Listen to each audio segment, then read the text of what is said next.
Welcome to Spotlight on Lakewood. I'm Mayor Adam Paul. Today we're out in the community visiting our city shops. We're here in our fleet maintenance division and we're going to talk a little bit about one of the most important issues that we face in the wintertime in our community. Yes, it actually does still snow, although we haven't had a lot this year. But when a snowstorm comes in, our virtual system called Request Lakewood lights up with many questions and concerns.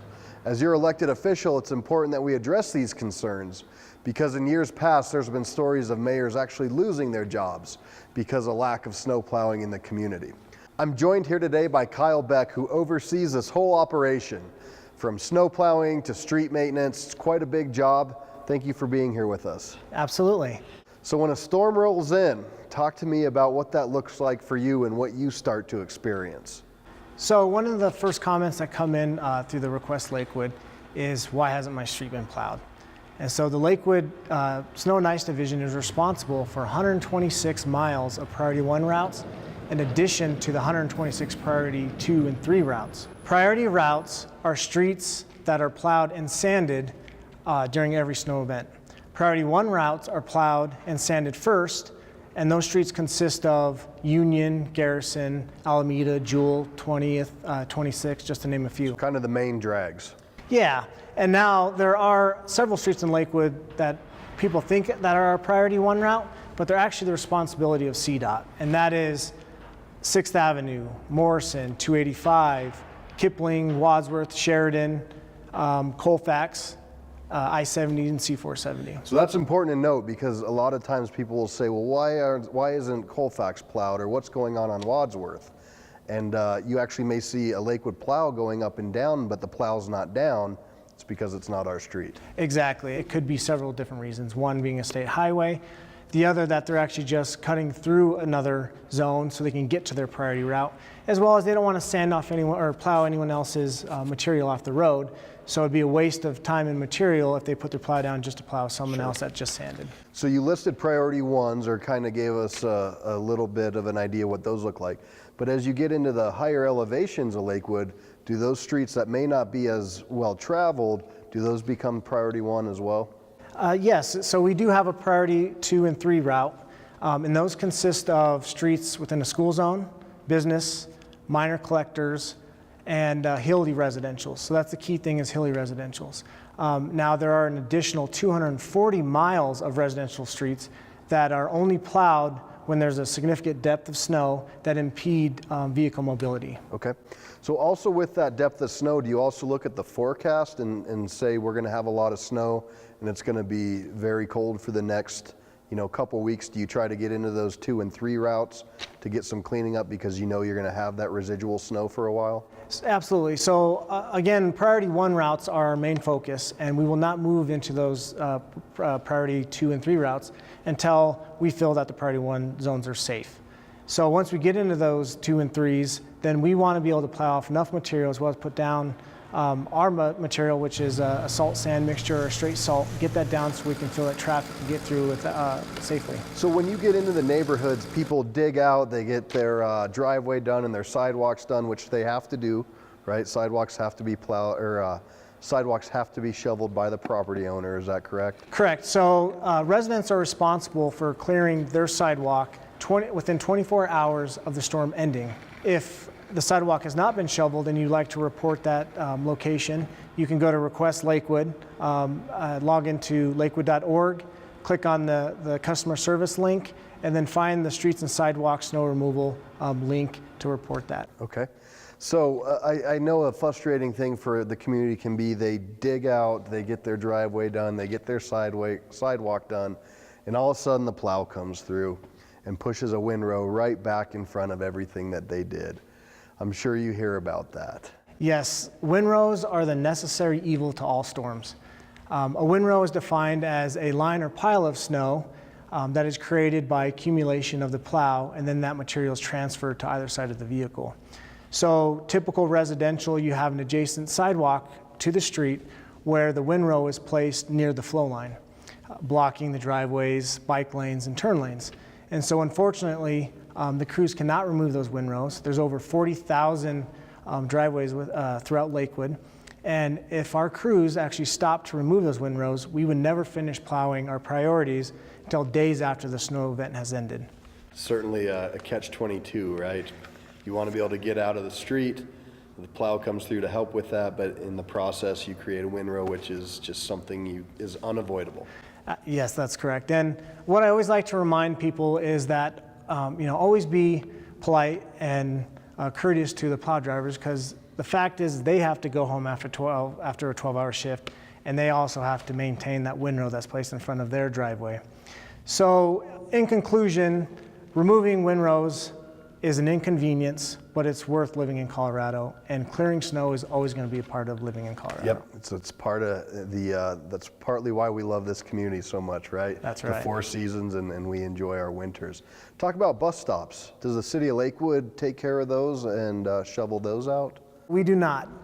Private companies that sell advertisements on the bus benches and bus shelters are responsible for the maintenance of those facilities.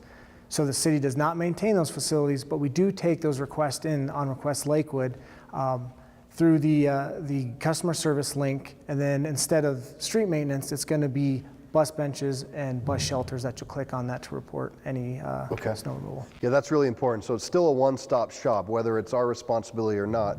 We're going to help the resident get to where they need to be on that site, and then we can find out and we'll figure out who we need to contact on the city's end to make sure that those are cleared out. Correct. We always like to help out where we can.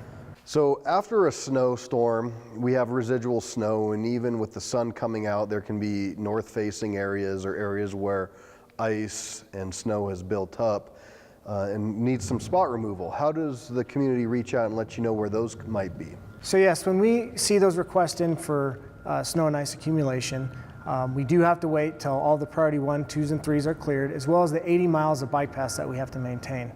So once the weather permits, we go out and we maintain those requests. Now there are several ways to minimize snow and ice buildup along flat and shadowed streets. One being, if you're doing on-street parking, make sure that you avoid parking your tire within the flow line. The tire acts as a dam. That water backs up any storm water that's trying to get through, and it goes through that freeze-thaw system, which creates a bigger, large ice backup. So that's just an easy way to help minimize that ice accumulation, as well as while you're shoveling your sidewalk, if you can clear that flow line, it'll open that up for any snow that's melting to get to that flow line to transfer out and away from your house, because slush and snow can actually cause a dam up as well. Yeah. So again, if you see that and you've seen it built up, reach out to Request Lakewood, and we can get a spot removal group out there as soon as we can, or as soon as possible. Correct. So once we get that request in, we'll send a supervisor out just to verify that it's necessary to send out a road grader, and the road grader will actually break up the ice. And sometimes you will see the crews actually shift it to the other side of the road to help that melting process. Right. If it's on the north side, they'll move it across the street so it catches that sun, and they can melt it from there. It's quite an operation. Sometimes you use motor graders for that. Yes. Yep. And we'll mix in our Apex and our ice slicer within the ice to help accelerate that melting process. So during a storm, if somebody's in trouble, what should they do? We highly recommend that you call 911, because we are in direct contact with Lakewood Dispatch. If it truly is an emergency, they will contact us, and we will actually lead a group of paramedics or police into those residential locations. Okay, that's great. Very responsive on all ends, and I know that these things can make people cranky, and I live on a cul-de-sac, and it can be frustrating for me, because every once in a while I will get it plowed, and of course the windrows block us all in, and it's important to note that even the mayor does not get special treatment, nor do the city council members. If we're on a priority route, we are. If we're not, we're not, and that's the way it works. That's correct, and we appreciate your understanding. Absolutely. So just real fast, walk us through what a storm looks like. And I know we do some de-icer.